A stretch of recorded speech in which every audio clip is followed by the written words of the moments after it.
Okay, Hare Krishna.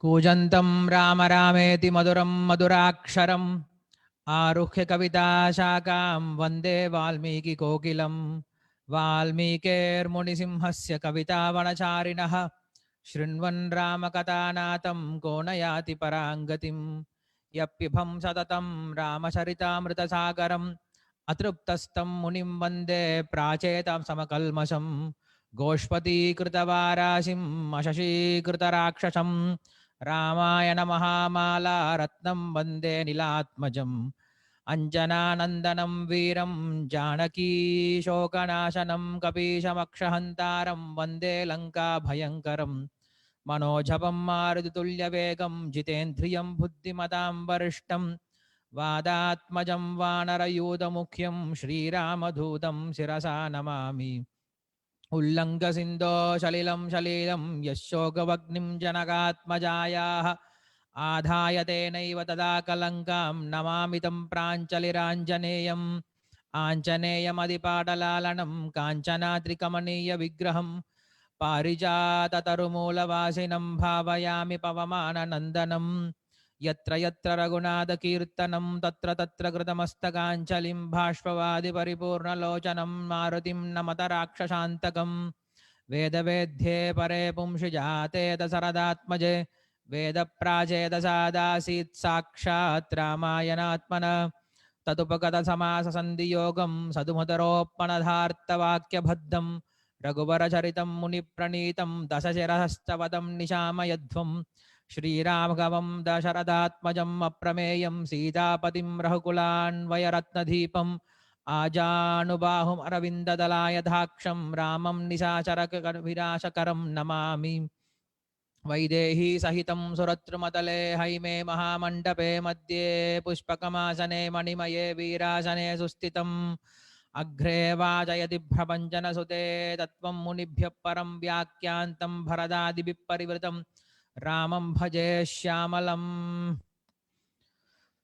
नमो ओं विष्णुपादाय कृष्णप्रेष्ठाय भूतले श्रीमते भक्तिविकासस्वामिति नामिने नमो ओं विष्णुपादाय कृष्णप्रेष्ठाय भूतले श्रीमते भक्तिवेदान्तस्वामिति नामिने नमस्ते सारस्वती देवे गौरवाणी प्रचारिणे निर्विशेषशून्यवादी पाश्चातदेशतारिणे जय श्री कृष्ण चैतन्य प्रभु नित्यानंद श्री अद्वैत गदाधर श्रीवासादि गौरभक्तवृंद हरे कृष्ण कृष्ण कृष्ण हरे हरे हरे राम राम राम हरे हरे युवंत प्रविश्य वाचमां प्रसुप्तां सञ्जीवयत्यखिलशक्तिधरस्वतां न अन्यां हस्तचरणश्रवणत्वगादीन् प्राणान् नमो भगवते पुरुषाय तुभ्यं पान्त्वस्मान् पुरुहूतवैरिबलवन् मातङ्गमाद्यत्कटाकुम्भोच्चात्रिविपाटनादिकपटुप्रत्येकवज्रायिताः श्रीमत्कण्ठीरवास्य प्रतसुनकरा धारिदारातिदूरप्रध्वस्तत्वान्तशान्तप्रदमनसा भाविता भूरि भागैः हरे Krishna. We welcome all the devotees for this Sri Valmiki Ramayana pravachana on the 9th day. So, yesterday we were discussing about how Vishwamitra Muni was establishing the Rama supremacy to Dasharatha. And even after hearing all the words of Vishwamitra, still he was not convinced, because prema overpowers jnana. When you have prema, then prema only wins, jnana will not work. So Dasharatha was very much attached with Rama in the mood of Vatsalya Bhava. So he could not understand the Rama supremacy. And then he was very much concerned about how to protect Rama. But Vishwamitra was insisting that he wants to take Rama only for this Yajna Samrakshana. But Dasharatha could not understand why he wants to take only Rama. The reason is very well known from Ramayana, that Vishwamitra Muni has done such a great service for Rama by means of bringing Sita together, Rama and Sita together. So this is his great service. And after the Sita Kalyana, you will never see Vishwamitra in Ramayana anywhere, even in even up to the end of Uttarakanda, you will never find Vishwamitra Muni coming again in this Ramayana. So he has come specifically for this reason, to bring this divine couple together, and then he just disappears. So he was trying to establish this Rama supremacy by saying Aham Veti Mahatmanam Ramam Dasharada Damam Rajivalocharam. So he was trying to establish that Rama supremacy, but Dasharada was not listening, and then he was showing little bit anger to convince Dasharatha, and then Vashishta he interrupted and he said, "You see, uh, Vishwamitra Muni is self-capable of doing anything by his own. He has such a power, but still he wants to take your son. That means he wants to do something good for your son. Don't stop this. He's going to get so many good things. So don't be an interruption, or don't be a hindrance in Rama's getting all the divine weapons and blessings of that Vishwamitra." So in this way, Vashishta convinced him, and then Rama was sent along with Lakshmana. Then Vishwamitra Muni was taking both of them, and then they reached a place called Kamyavana. In there, they took rest, and then we have seen how Vishwamitra Muni was praising Lord Rama while they were sleeping, and he was doing lalana. He was making them to sleep very peacefully, and he was thinking about Rama's quality and also Kausalya's quality. And then he said, "Kausalya Supraja Rama, hey Kausalya son, please wake up." When you're waking up, you don't say, when usually Kausalya, she comes and wakes up Rama, "Hey Rama, please get up. It's morning. You should wake up and get bath and do your Sandhya Vandana, do your Japa Tapa." So usually Kausalya, she comes and wakes up like that. But if Kausalya is waking up, she will never come and say, "Oh Kausalya son, please wake up." She will never say. So why now Vishwamitra Muni is doing like this? Because he has taken these two boys inside in the middle of the forest, and then these two boys, they came with him, but when they are sleeping, they have forgotten already all these things, and when they wake up, they may even remember their mother and start crying, "Oh no, I have to go back to my mother. I cannot stay here. I want to go back." If they start crying, then Vishwamitra he cannot do anything.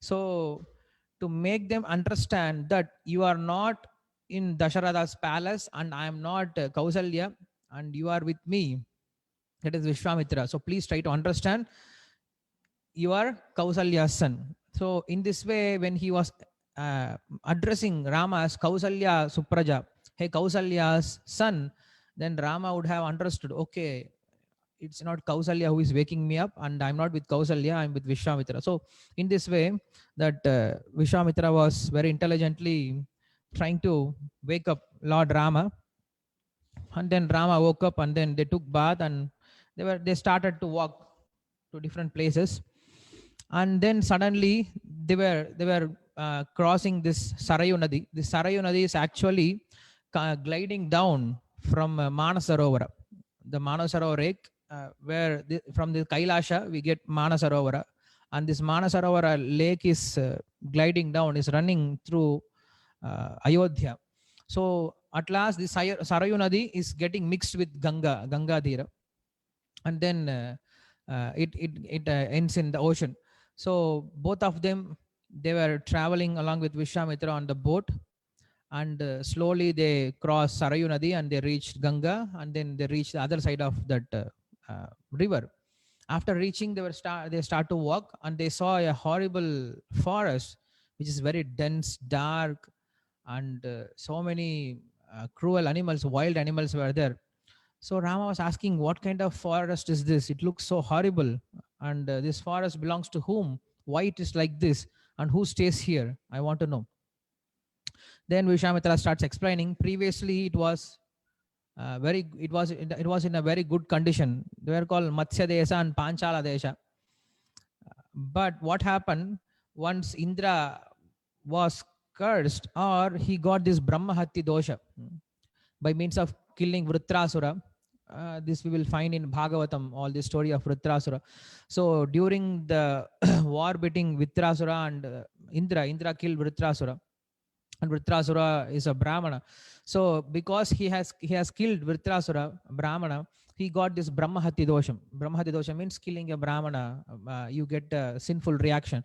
So to remove this sinful reaction, these rishis, they were doing abhisheka from various holy water, and then by this tirtha, when this tirtha start to glide down, it was full of sinful reactions. So they don't know where to keep these reactions. And these two regions, that is Malada and Karusha, they call Malada and Karusha, that is Matsya Desha and Panchala Desha. So these two deshas, they accepted, okay, we will accept this sinful water. So these two region, they have accepted the sinful water. And because they have accepted this sinful reaction, Indra was very pleased, and he said, okay, unconditionally you have accepted this my sinful reactions, so I'm going to bless you with very prosperous uh, uh, land. So he has blessed this two land, and this two land was ruled by good kings. But what happened? Suddenly, a Yaksha named Suketu, he was also staying in that country, and he didn't had child, so he was worshipping Brahmadeva. He was doing yajna and he was worshipping Brahmadeva to get a child, and because of this he got a child whose name is Tataka. So this Tataka, she is originally child of Yaksha, means she's Yakshini. What is Yakshini and what is Rakshashi, we don't know exactly what is the difference, because both are having similar character. Yakshas and Rakshasas both are having similar character. In Vedas, we find that when they were doing Yajna, some were calling themselves as Yaksha, and they become Yaksha, and some were asking for Raksha, and they become Rakshasa. So like this, there is some story in the Purana. So this Yaksha, he got this daughter, and he was taking care of her. And this daughter Tataka was given to Sunda, a person called Sunda, Yaksha called Sunda. She was married, and after some time, this Sunda, what he did, due to his sinful mindset, he was trying to kill Agastya, who was passing through that forest. So Agastya, he ultimately killed this Sunda, and because this Agastya has killed her husband, so Tataka also came to fight with Agastya, and because of this Agastya, he just cursed her to become Rakshasi, to become man-eater Rakshasi. So she has got this Rakshasa Sharira. So in this way, this Tataki, she was staying, or Tataka, we say, she used to stay in this forest, and she used to just devour whomever comes on this way in the forest. And in this way, this forest got very wild, and nobody could stay. And in this way, ultimately, this forest has become a place for this Tataka. And Tataka has two sons also, that is Maricha and Subahu. So all these three, they stay in this forest, and they hunt and they eat all the humans who are passing by, and they eat the rishis. So Vishwamitra was explaining that this woman Tataka, she is the main one who is doing all these kinds of nonsense, and who is trying to stop our Yajna. So you should kill her. Don't think she is a woman, and don't spare her, because previously in the Puranas we find that Indra had killed Virochana's daughter. We know who is Virochana. Virochana is Prahlad's son and Bali Maharaj's father. So Virochana had a daughter called Mantara. So Indra, once he has to kill this daughter of Mantara. So there is no any problem in killing a woman. If she's bad, then definitely we should kill her. For example, when some in the cow shed, in the cow area, there's a tiger enters, and tiger starts to devour and destroy and kill all the cows inside. Then it's our duty to kill that tiger. We cannot say, oh, it's a female tiger, how can I kill? No, even if it is a female, then we should kill. So in the similar way, he gives various examples. Vishwamitra is giving various examples that Brigu's daughter also, Brigu's wife, she was also killed by Vishnu. In Matsya Purana we find all these stories that Brigu's wife was killed by Vishnu also. So in this way you should not hesitate to kill a woman because she has done an offense. So we have to kill. If you don't kill her, then she is going to kill so many brahmanas and so many rishis. So it is not good. It is your dharma to kill. So I don't know why in Ramayana and also we find in Bhagavata that the first person the Lord kills means in the after their avatara. Here in Ramayana we find the Stataka is killed, and in Krishna Lila we find that Putana is killed. So we find this women are killed at the first place. We don't know. There may be some particular reason. So when Vishwamitra was explaining all this thing, then Rama said, "You see, Vishwamitra, Rishi, I don't need all these explanations. You don't have to explain to me all these things, giving me reasons that you should kill because of this, you should kill because of that. No, I don't want to do that because I was given to you as a responsibility by my father. So my father will never do anything bad to me." He says, "Pitruvachana nirdeshat, Pitruvachana gauravat, Vachanam kaushikeyati, Kartavyam avashankaye." He says, "Pitruvachana nirdeshat, my father has given you a word that my son will help you in protecting the yajna and he will do necessary things. So I have to establish my father's word. And Pitruvachana gauravat, he has given you so much respect. So I have to respect my father's word. Vachanam kaushikeyati." So I don't have to ask you any questions whether it's it proper or not, whether I should do or not. No, if my father has given to you, then you are my Swami, you are my Lord. I will do whatever you say. So this is like Sharanagati Lakshana. Anukulya Sankalpaha, Pratikulya Savarjanam, Rakshishyati iti Vishwasaha, Gotrupte Varanam Tata. What is Gotrupte Varanam Tata? Varanam means Vara. Vara means bride. So what father does, she brings his daughter and gives to a suitable person. And then after that, what she does, the daughter, she accepts that person as her husband, as her Swami, as her master, and she starts serving him without asking any questions. She will never ask any questions to the husband, and she will never ask a question to the father also, because she has complete faith on father that he will never do anything bad. Whatever he does for my well-wisher only, for my well-wishing only. So she has complete faith on the father. And a similar way, because my father has given me to this person should be capable of my service. So I don't have to think whether this person is capable or not, whether I should serve or not. No, I should just serve him. That's it. There is no any other question. So this is Rama's mood. Even after marriage between Rama and Sita, when they got married, once upon a time, Rama and Sita, they are sitting alone and they were talking. And Sita wants to know why Rama liked him, why Rama liked her. Means Sita wanted to ask, "My dear Rama, my dear husband, why do you like me? What is so attractive in me? Or why do you love me?" Then there are so many reasons to say. Rama could have said, "Because you are so beautiful."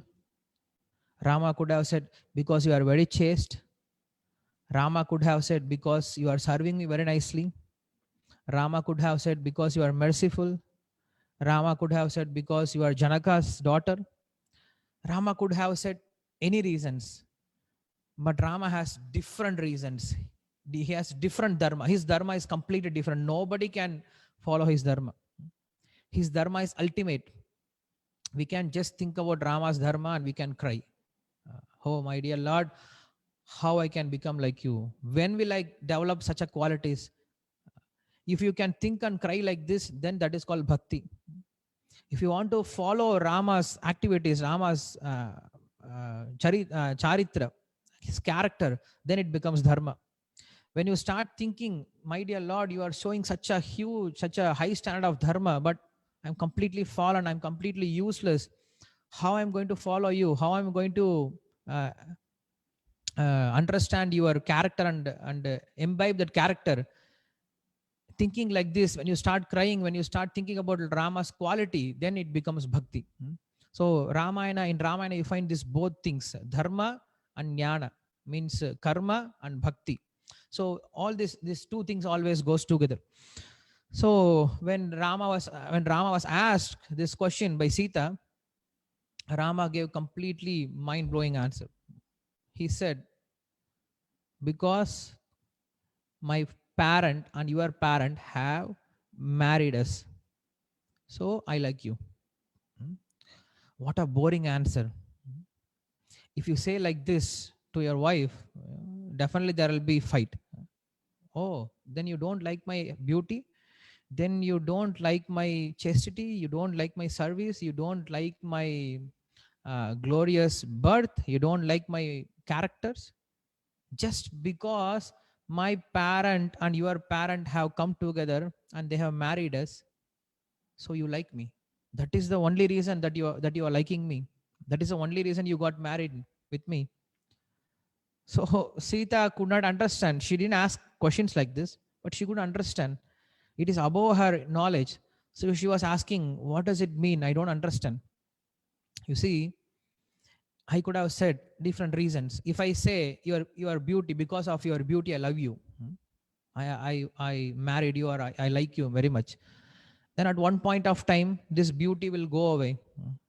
After, when we become old, this beauty will go away. So when your beauty is not anymore, that means my love for you has gone? No. Means if I just get attracted to your beauty alone, then my love will go, my attraction will go when you are ugly. When I'm just get attracted to your chastity, when you are in Ravana's place, then I could have just left you. Okay, she has become unchaste, so I will not take her.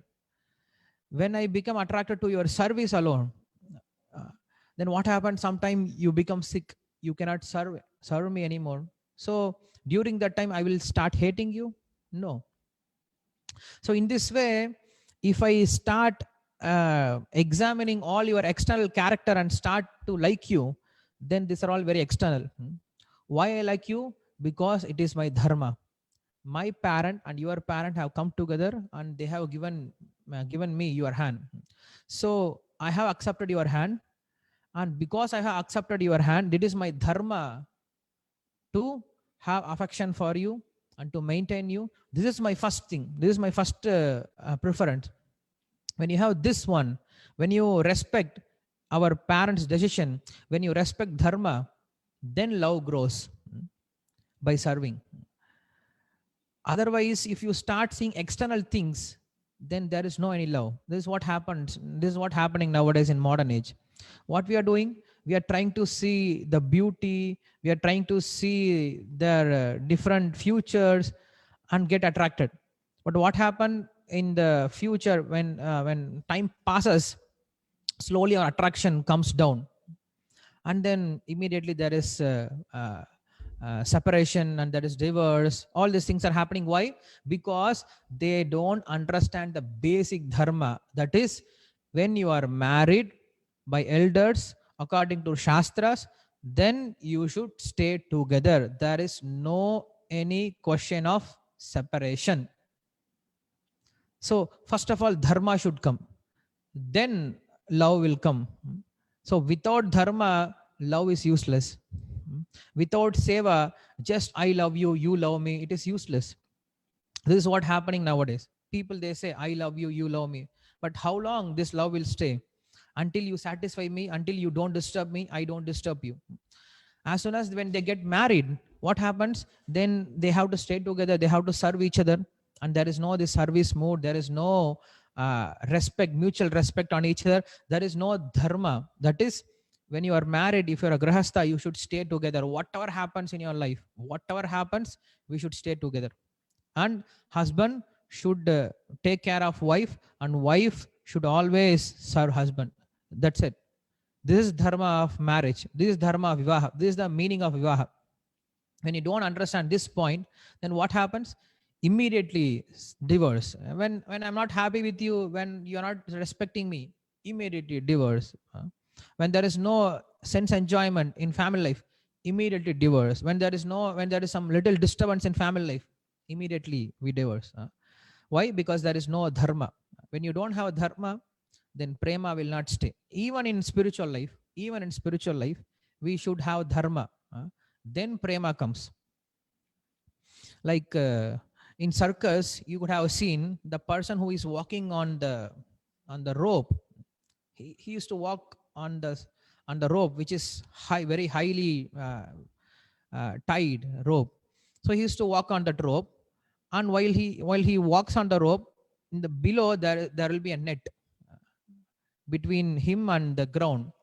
So what happens sometimes accidentally, unfortunately, this person who is walking on the rope, he may slip down and fall down. So if there is no net below him, then he will hit the land and he will crash his head and he will die. But if there is a net in between, then the net will save him. So in the similar way, we are doing bhakti. That is, bhakti is prema bhava. With love and affection, we are serving the Lord. It is like walking on the rope. Very carefully, we should take our step. We should carefully walk. But what happens sometimes, unfortunately, due to previous samskaras, we may fall down back to the material world. And then when you fall down, if you have dharma, means if you know what is culture, how to live in this world, how to behave in this world, how to act in this world, if you know proper dharma or sadharan dharma, worldly dharma, then you will be saved from falling down. Means you will be saved from committing grievous sinful activity. Means otherwise what some person will do, he will just, for example, if somebody has this lusty desire, when he is practicing this devotion service, when he cannot tolerate anymore, then what happens? He just falls down. He goes to useless women for money, and then he breaks the rules. But when he understands, when he has dharma, what he does, then he takes a girl in marriage, and then by this marriage, he is trying to use this desire what he had, and he's saved from doing this sinful reaction, from this sinful reaction. So that's why dharma is very much necessary. So Ramayana is full of dharma and also jnana. So outside it will teach dharma, means and then inside if you see, then there will be so much value for jnana also. But we need dharma most probably, because we are all grown up in such a society where there is no any importance for dharma. In our school or in our family life, nobody is teaching us dharma, how to live, how to behave in this world. So dharma, for this dharma we have shastras. In Vedas we find Brahmana Bhaga, they speak about dharma, and we have Dharma Shastras. But Ramayana itself is a guide book or an explanation for this Dharma Shastra. Vedasya Upabrahmana Arthaya. Upabrahmana. Brahmana means, Brahmana Bhaga means the portion of Veda which speaks about Dharma Bhaga. And Ramayana is Upabrahmana Arthaya, means to explain the Dharma Shastra, we have Ramayana. So in Ramayana we find all these dharmic instructions practically applied. Not only just instructions, but practically applied can be seen. So in the similar way, here Rama is saying, Swami, I am a just surrendered disciple, and you just tell me what I should do. You don't have to even explain to me this is proper, this improper, you can do like this, you cannot do like this. No, whatever you say, I will just do. That is the conclusion of Bhagavad Gita also. Karishye Vachanam Tava. After hearing full Bhagavad Gita, what Arjuna did, he did not say, okay, Krishna, I have understood that jnana is better than karma, and devotion is better than jnana. So I will do my devotional service, and I will practice my devotional service. I will go away somewhere and do my bhajana. No, he did not say that. Ultimately, he said this word, Karishye Vachanam Tava. Krishna, I'm not independent. I don't want to be independent. Even if I become independent, then I become crazy. Then I become like an animal. That is the uh, main reason for us to stay in this world, that we want to become independent. We want to stay independent. We want to act independently. So spiritual life means Adau Guru Ashrayam, that you should surrender yourself to a guru because you cannot manage yourself. Like many devotees, they ask this question: how I will come out of this bodily consciousness? How I will understand I am this Atma? How these senses can be controlled? You cannot do. You cannot realize. You cannot come out. What you should do? Just give yourself to a guru. He will do these things for you. Just surrender to him, and he knows how to give you instructions in such a way that you will act in this body, but you will be acting on the level of soul. So don't be an independent person. The safest position in this world is always be under the control of someone. That is the safest position in this world. But in the modern society, what we are trained is always be independent. We want independent. We want to be independent. That is the gravest mistake. That is the nasty mistake what we have done uh, from the Lord. So again, we should not do that.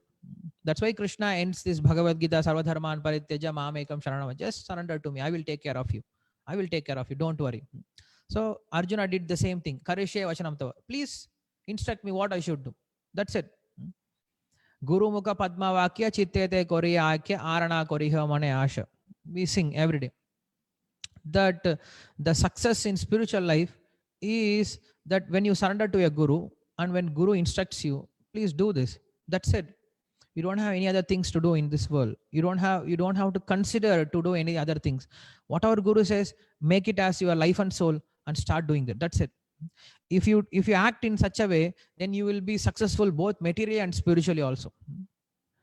Otherwise, you start thinking whether I should do this, whether I should do that, whether I should be like this, whether I should be like that, then we cannot do anything in this world materially and spiritually. People are nowadays so much confused about what they should do. Why? Because they are not under anybody. They want to be independent, but nobody is independent. Ultimately, you have to be under someone, under some boss. So why to give yourself under some useless rascals? So give yourself under a proper person who will guide you nicely and who will take you out of this material world. Anyway, we have to surrender to someone. If you cannot surrender to a uh, sat means a devotee, satvata, then you should surrender to your senses. You should surrender to your boss. You should surrender yourself to some useless people, and you should serve under them. Why to do that? Anyway, you have to surrender, you have to serve, you have to be under someone. So why not our guru? Why not our Krishna? Why not give this life to Krishna? Anyway, for so many lifetimes, we have given this body, we have given our senses, we have given our mind, intelligence, ego to so many people, and we have served them. So Prabhupada, again and again, he pleads, he says, at least give this one life to Krishna. At least give this one life to Krishna. Why? Because now you know the spiritual life, and now you know what is the goal of this life. Brahmanda Brahmite Kone Bhagyavan Jiva Guru Krishna Prasade by Bhakti Lada Beach. Chaitanya Mahaprabhu says to Sanatana Goswami, after many, many millions of lifetime, this Atma gets the chance to meet Guru and Krishna, and he gets this Bhakti Bija. He gets this seed of Bhakti. And even after getting this, even after getting Satsanga, even after coming to devotional service, if you want to maintain your independent state, then we are the most unfortunate people. So don't do that. Srila Prabhupada was preaching this very vigorously. Sarva Dharman Paritya. Just surrender to Krishna. Just serve Krishna. Just follow what Guru says. That's more than enough. But it is decreasing. It is decreasing day by day. We can do anything, and then in the side also take little bit Krishna, and then just do some Hare Krishna and eat some prashadam, some Haribol weekly once. That's it. But that is not the case. Yeah, you can do that until you become a serious student. If you want to become a serious student, then surrender. Like children, nowadays when you have summer holiday, you take some books and start reading, and then you play and then read and play. It's your wish. But if you want to get proper certificate, if you want to get proper job, if you want to get proper thing, then you get inside a school, surrender yourself, submit yourself, and control your senses. You cannot roam around, you cannot waste your time in different places. You have to follow what school says, that organization says, and follow that. Then you will get some result. If you want to become serious student, if you want to attain success, if you don't want to become a serious student, just I want to do something, I want to read something, I want to be a pious person, I want to be some kind of spiritual person in the society, then we can go on with our so-called spiritual life for life after lifetime, but we will never get success. We can just continue. We will not be successful in material, we will not be successful spiritually also, because we cannot enjoy properly material things, and we are not very strict in spiritual life also. So what is the use? Either you should be in this way or in this way at one point of time. In the beginning, okay, we balance spiritual life and material life, spiritual duties, material duties. But once, if you have understood that yes, this is enough, my life, at least this one life, I should give it to my guru and Krishna, and I have to go back to my place, my original place, my eternal place, that is Krishna's place, Krishna's service. Then become serious and give yourself, your life to Krishna, and get out of this world. Don't stay in this world.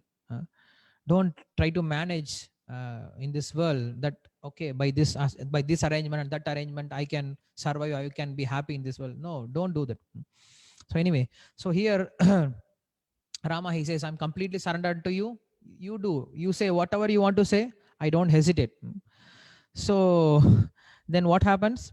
Then Rama starts to make huge noise, loud noise with his string in the bow. When he was making this tankara, this Tataki, she could not bear this sound and she started shouting and came out, who is this rascal who is disturbing me?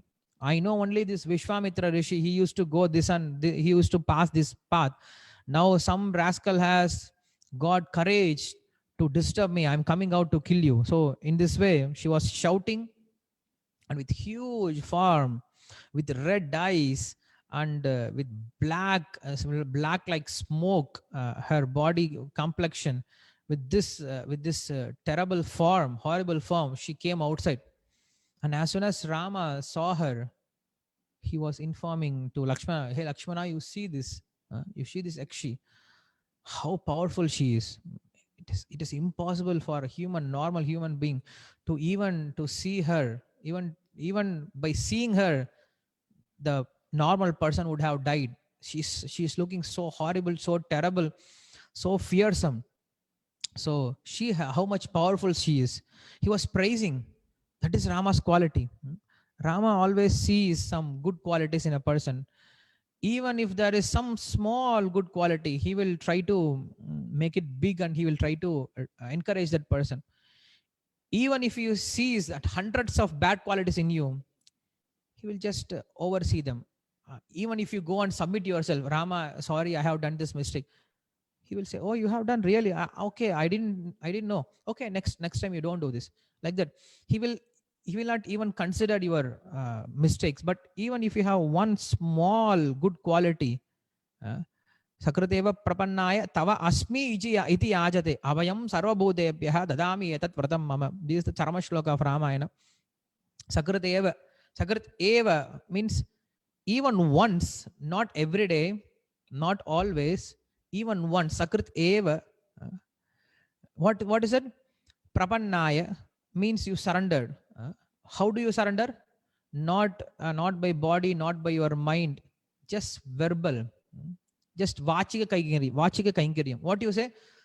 Sakriteva prapannaya tava asmi iti yachate. Ho Rama, I belong to you. I just belong to you. If a Atma says this much, just once, not even from heart, just from the mouth, even if he says this once, then what he does? Abhayam sarvabhutebhyah dadami edat vratam mama. Definitely, I will protect that Atma from all kinds of calamities, and I will give him abhaya. means nirbhayatvam, means I will give him moksha, ultimate moksha, and that is my vrata. It's not that Rama will do once, he will not do another time. For some people, he will do this, he will follow these rules, and some people he will not follow. No, it is vrata. Vrata means always, constantly. Rama will never take back his words. Whatever he said, he is Satyasandha. If he says, he will do definitely. So he says, this is my vrata, that even if a person just verbally says, Rama, I belong to you, I will take care of you.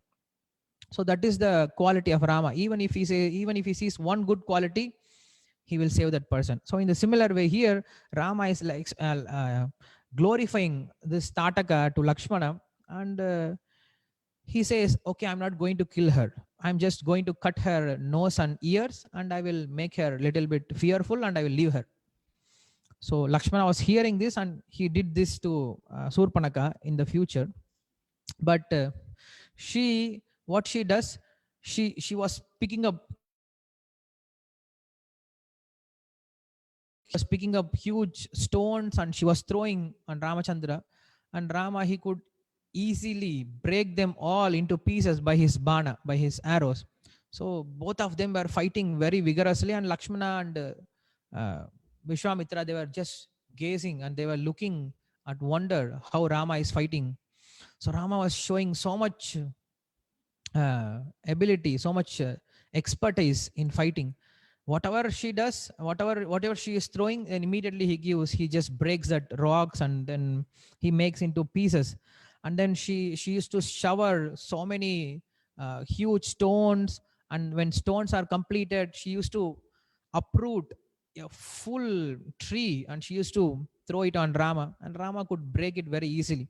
So in this way, she was trying her best to attack them. Then Rama was playfully defeating her. And Vishwamitra is looking at Rama. Rama, what are you doing? Please kill her. Don't hesitate. Just kill her. Now Sandhya is coming. Sandhya is approaching, and when Sandhya is approaching, when darkness is approaching, then this Rakshasas, they get more strength.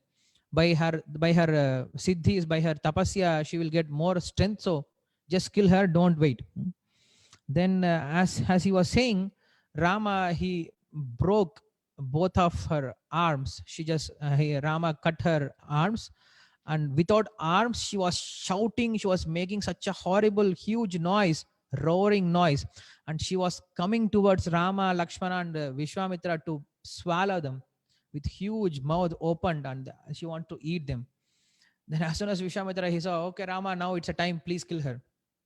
And Rama, he took one arrow, made a mantra, and then inserted, means delivered at the arrow. Then arrow pierced her heart, and then it came outside. She fell down, and she is died. She is dead. So now Valmiki Rishi is explaining how fast was Ramabhana. As soon as he took, she was already dead. Nobody could see when he delivered this bana, and when it hit, when that bana hit her, and when she fell down. It just happened simultaneously. Like when I'm speaking, you are hearing.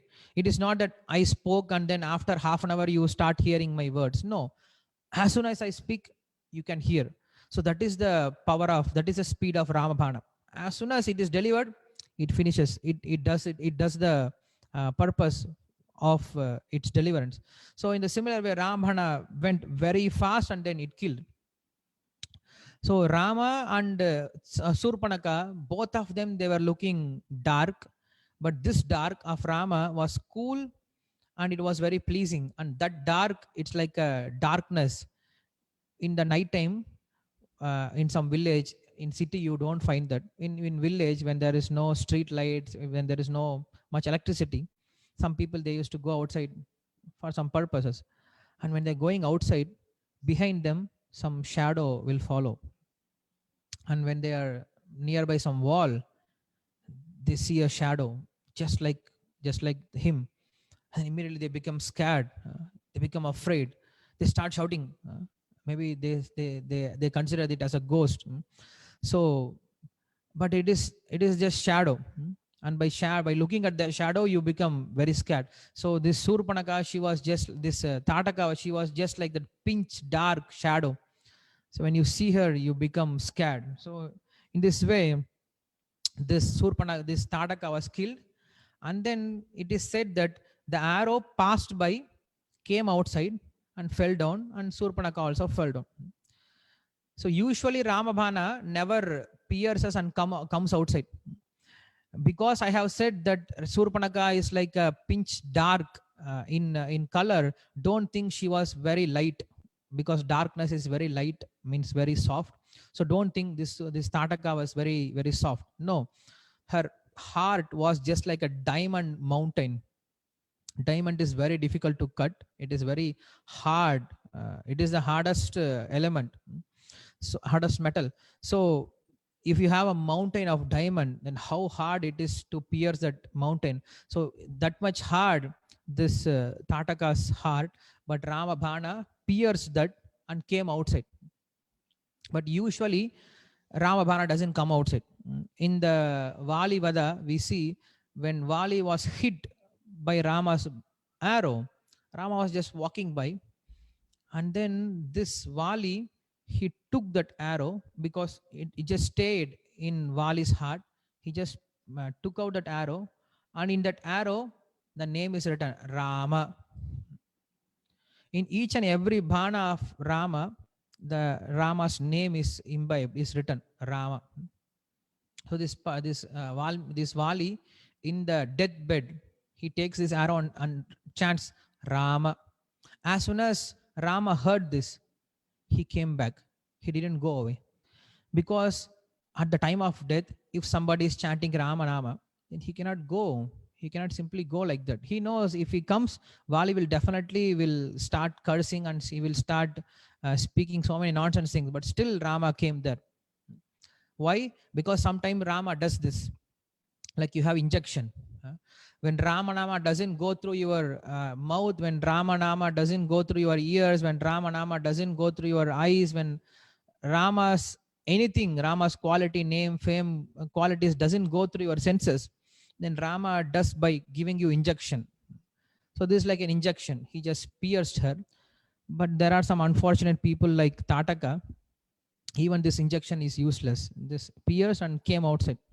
So it's like teaching an ignorant person. Like Ravana was taught by Maricha. Maricha was trying to teach Ravana that don't have anything to do with Rama. Please stay away from Rama, and you, your family, your dynasty will be saved. Please stay away. But Ravana could not hear, because Asuram Bhavam Ashritaha. He is demonic in nature. He is foolish. He is Moodhatma. So they cannot understand. Even if Lord comes and stays in front of them and shows his power, they will never understand. Asuram bhava ashritaha. So it's like that. For some foolish people, even if you teach them, it is useless. They will never understand. So in the similar way, this Tataka was killed and she fell down.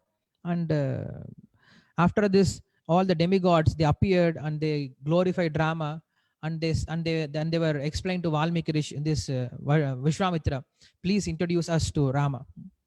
Rama knows everything, but still, out of the respect, they were saying, please introduce us to Lord Rama. Then what he does, Vishwamitra, he has all these demigods as an astra, as a weapon. By means of his upasana for hundreds and thousands of years, he had this sakshatkara of different demigods. You cannot make any demigod to appear just like that.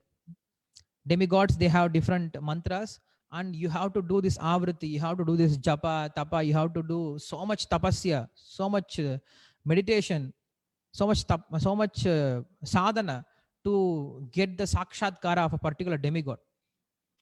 And all these demigods, they just appeared immediately in front of Rama without any tapasya. That's why when Hanuman meets Ravana, he says, hey Ravana, you are thinking that because you have did tapasya and you have satisfied Brahma, because of your bhakti you have satisfied Shiva, they will come and help you during war time. But they will never come. They will never come in front of Lord Rama when you are in the war field. They will never come, because this all tapasya, this will go away. all this tapasya will go away. But Rama's energy is not because of tapasya. It is his swabhava. Lord has all this energy by his nature. He is powerful. So don't think, don't you cannot defeat Rama. So in this way, that all these demigods, when they appeared, they were saying, please introduce us to Rama, and please submit our obeisance to Rama. Then Vishwamitra, he said, okay, Ramachandra, now I'm going to teach you all the weapons of this demigods who have appeared here, and I'm going to give you all these weapons which I have earned for by millions and millions of years of tapasya. Vishwamitra has done so much tapasya, and by his tapasya he has earned all these siddhis, all these weapons. Now he is submitting everything to Rama. That is also real yajna. Means you submit all your hard earned uh, qualities or hard earned energy as a sacrifice. Yajna, that is real yajna. Yajna means what? Means it's a symbolic representation of submitting yourself or sacrificing for Lord's happiness. So that is real yajna. So here what he does, Vishwamitra, now he is giving all kinds of weapon to Rama, and Valmiki Rishi is explaining all the weapons. These are all different weapons in the Vedic time. He gives Danda Chakra, Dharma Chakra, Kala Chakra, Vishnu Chakra, 4 kinds of chakras he is giving to Rama, and he gives Vajra and Shaivastra, Tridanda, and he gives Brahmashira and Aishika. So all these different kinds of weapons he gives, and he gives Modaki and Shikari, 2 kinds of gada. Lord has Modaki and Shikari, 2 kinds of gada, and he gives different pasha. Pasha means the rope used to bind. So he gives Dharma pasha, Kala pasha, Varuna pasha, and we have Yama pasha. Yama Dharma has Yama pasha. So he gives 3 kinds of pasha, and he gives thunderbolt, 2 kinds of thunderbolt. Shushkashini and Ardhashani. So he gives these 2 kinds of Vajra, and he gives Pinakini. Pinakini means Shiva's trident, and Narayanastra. He gives Narayanastra and Agneastra and Vayuastra and Hayashirastra, Kraunchastra, and he gives Sula, means Trishula. He gives Vishnu Shakti, Vishnu Shula, and Rudra Shula.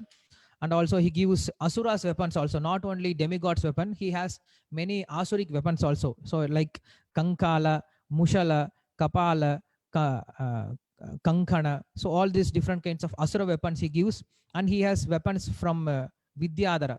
So Vidyadhara's very precious sword called Nandana. And you know, Lord has this Nandana sword. So this is from Vidyadhara's. And Gandharva's weapon called Prashrapavana, Prashamana, and Manavana. So all these 3 kinds of weapons from Gandharva. And from Surya Deva, he gives Darpana, Shoshana, Shantapana, Vilapana. All these weapons from Surya Deva he has got, and he has given to Rama. And from Kama Deva he has got Mandhana. So this Mandana weapon from Kama Deva he has given to Rama. And from Pishachas he has got Mohana weapon. So he has given that. And various other kinds of weapons also, like Mushala weapon, Satya, Chejaprabha, Twashta, Siteshu. So he gives all kinds of weapons in the form of mantra, and he is instructing all these mantras to Rama. And as soon as Rama heard these mantras, he started to recite all these mantras. And as soon as he recited this mantra, all these demigods, the mantra kartas or the mantra upasakas or the mantra devatas, they just appeared in front of Rama. They will not appear like this just by once chanting. They will not appear. After millions and millions of avriti, millions and millions of japa, they will appear. But when Rama, as soon as he chanted this mantra, they all appeared. Not like, okay, Rama, we have appeared, what blessings you need. Not in that mode. They appeared with folded hand, and they said, oh my dear Lord, we are always ready to serve you at any cost. You please take our assistance, and we will help you. The Rama, he just touched that mantras, touched the demigod. He said, okay, just stay, just follow my mind. Manasa me bhavishyedvam. Just follow my mind. Means whenever I think, you just appear. I don't need now. So now Rama learned all the mantras, all the astras, all the different weapons. And again he is requesting that Vishwamitra, please teach me all the weapons to take back, because you have prayoga and you have to take back that weapon also. So how to take back that weapon? Please teach me that mantras also. So Vishwamitra starts to teach that mantras also, and then all these demigods they appear, and then they also say the same thing. And Rama said, "Okay, follow my mind and stay with me." So all these mantras they are staying now with Rama, and Rama will never use that. Even though these demigods they came and prayed to Rama, please use us, we are your servants, I am your, you are my lord. Rama will never say, yes, yes, I am your lord, now all you should serve me. No, Rama is not such a kind of person. He says, okay, stay with me. With respectful words he accepted, but he never used. Why? Because this is Manushya Avatara, and Rama wanted to do everything like human. He never wanted to do any Divya Astra. Otherwise, he could have survived Brahmastra, he could have survived Agneya Astra, he could have survived Vayu Astra during Ravana's war. But he was not using all those weapons, and he was just behaving like a human being. Just he was acting like a human being, he was fighting like a human being, and he was living like a human being to set an example for us. He doesn't have to go through all these difficulties, but he went through all these difficulties just so that we can follow him as a human beings. Otherwise, we will say, "Oh, he's Lord; he can do anything. We cannot do anything." So, just to give an example, even humans can live like this without divyastra, without supernatural power. They can still follow the dharma. So this is why Rama has done this. So after getting all this vidya, all this mantra, now Rama spoke all these things to Lakshmana. Now Lakshmana also learned all these mantras, all these vidyas from Rama, and both of them got so much power from these weapons. And after that, slowly they left that place, and they came to a place called Siddhashrama. So this Siddhashrama is a place where Vamana was doing tapasya after defeating Bali Maharaj. And in this Siddhashrama only, this Vishwamitra is staying. During that time, Vamana was worshipped in the Siddhashrama, and Vishwamitra had the same desire that in this same Siddhashrama I should worship Ramachandra. And this Yagya is just meant for worshipping Rama only. So he wants to, he was waiting for this time.